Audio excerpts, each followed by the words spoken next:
Bien-aimés, que la paix de notre Seigneur et Sauveur Jésus-Christ soit encore avec vous et qu'il dispose vos cœurs, afin que vous puissiez recevoir ce message avec joie, amour, paix, simplicité, sincérité et vérité de cœur. Au nom de Jésus-Christ. Amen. Bien-aimés, je vais toucher un point. Le point dont je vais toucher, c'est que ne réunions pas Dieu. Bien-aimé, plusieurs réunissent Dieu d'une manière verbale, comme ça, comme Pierre l'a réuni en disant qu'il ne connaît pas Jésus. Toi aussi, tu peux dire ouvertement comme ça que non, je ne suis pas moi enfant de Dieu. Quand on va se moquer de toi en disant que donc toi aussi tu es dans les choses d'Alléluia, là on te voit souvent entrer là-bas. On te voit souvent marcher avec eux. Tu prends sur toi de dire que non, ce n'est pas moi, je ne le connais pas, je ne suis jamais entré là-bas. Non. Comprends que si tu le fais, la Bible dit que celui qui me réunira devant les hommes, je le réunirai aussi devant mon Père. Jésus l'a dit. Bien-aimé, tu peux aussi le réunir au travers de tes mauvaises œuvres. Ça veut dire que quoi? Quand la parole de Dieu te dit d'obéir à la parole de Dieu, de fuir le péché, de fuir tout ce qui ne glorifie pas Dieu, toi tu t'en fous, tu es plutôt englué dedans. Et tu le fais sans toutefois avoir même de remords, sans repentance, rien du tout. Et tu te plais dans la chose. Sache aussi que tu réunis Dieu au travers de ce genre de choses. C'est pour cela que Tite 1, verset 16 dit: ils font profession de connaître Dieu, mais ils le renient par leurs œuvres, étant abominables, rebelles et incapables d'aucune bonne œuvre.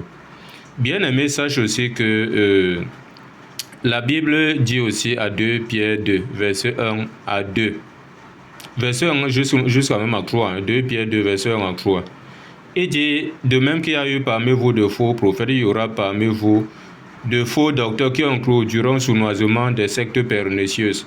Il dit, et qui, reniant le maître qui les a rachetés, attireront une ruine sur eux. Il dit, plusieurs les suivront dans les dérèglements, la voie de la vérité sera calomniée à cause d'eux. Donc, il renie Christ qui les a rachetés. Pourquoi? Parce qu'ils enseignent la fausse doctrine. Ce sont de faux docteurs, de faux enseignants. Et plusieurs les suivent dans leur dérèglement là. Et voilà, au travers de leurs faux enseignements, ils font croire aux gens que c'est Dieu qui les a envoyés enseigner de la sorte. La voie de la vérité est calomniée à cause d'eux. Donc même au travers de la fausse doctrine que tu peux enseigner, sache aussi que ça réunit Dieu. Ça réunit Dieu, la fausse doctrine aussi. Donc c'est tellement important, c'est pour cela qu'il faut faire attention avec ce que tu enseignes ou avec ce qu'on t'enseigne.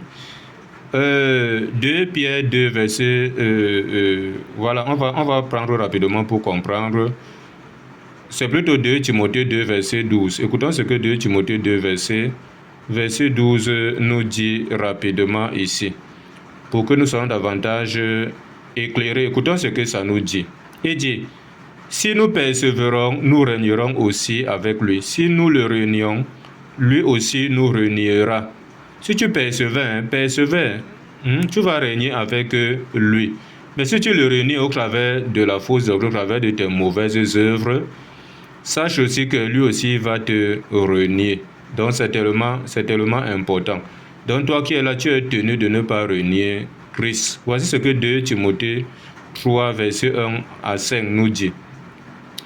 2 Timothée 3, verset 1 à 5. Écoutons ce que ça nous dit. Il dit ici, 2 Timothée 3, verset 1 à 5, il dit, sache que dans les derniers jours, il y aura des temps difficiles car les hommes seront égoïstes, amis de l'argent, fanfarons, hautains, blasphémateurs, rebelles à leurs parents, ingrats, irréligieux, insensibles, déloyaux, calomniateurs, intempérants, cruels, ennemis des gens de bien, traîtres, emportés, enflés d'orgueil, aimant le plaisir plus que Dieu.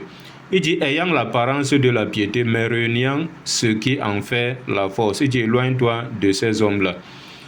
Voilà, éloigne-toi de ces hommes, parce qu'ils sont des chrétiens qui ont l'apparence de la piété. Donc, ils ont l'apparence d'avoir de l'attachement pour Dieu, du respect pour Dieu, de l'amour de Dieu, mais ils renient ce qui en fait la force. Ce qui en fait la force, c'est qui? C'est Christ. Donc, ils le renient au travers de leur apparence de la piété. Pourtant, au fond, ils ne marchent pas selon la piété, comme 1 Timothée 4, verset 8 dit.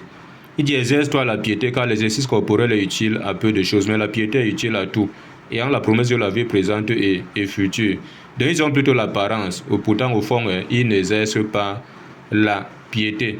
Vous allez trouver d'autres que ils ont honte même de faire connaître aux gens qui sont même des enfants de Dieu. Or, en déclinant ton identité partout où tu es d'enfant de Dieu, toi-même, ça va même t'aider à te discipliner, à ne pas faire du n'importe quoi, parce que tu sais que ceux qui sont là savent déjà que tu es enfant de Dieu, tu es un chrétien. Et plusieurs même peuvent être là et qu'ils ont de très très sérieux problèmes spirituels, parce que quand tu n'es pas en Christ, forcément tu as des sérieux problèmes spirituels. Et qu'ils cherchent même celui qui va les tirer d'affaire, soit au travers de l'évangile, soit au travers de la prière. Mais tu es là, tu ne déclines pas ton identité. Voilà comment plusieurs vont périr comme ça à cause de toi. Oh, tu devais les réconcilier avec Dieu. Parce que nous faisons les fonctions d'ambassadeur. Nous sommes là pour réconcilier les hommes avec Dieu. Voilà, comme la Bible dit, je crois, à 2 Corinthiens 5, à partir du verset 18 en descendant là-bas. Donc c'est important. Ne réunions pas Dieu, parce que si on le réunit, lui aussi va nous réunir.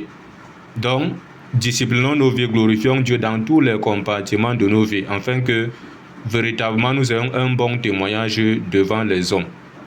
C'est pour cela que 1 Pierre 2, verset 12 dit là-bas que ayant au milieu des païens une bonne conduite, afin que là même où ils vous calomnient comme si vous étiez des malfaiteurs, ils remarquent vos bonnes œuvres, glorifient votre Père qui est dans les cieux. Ok, dans la paix, au nom de Jésus-Christ. Amen.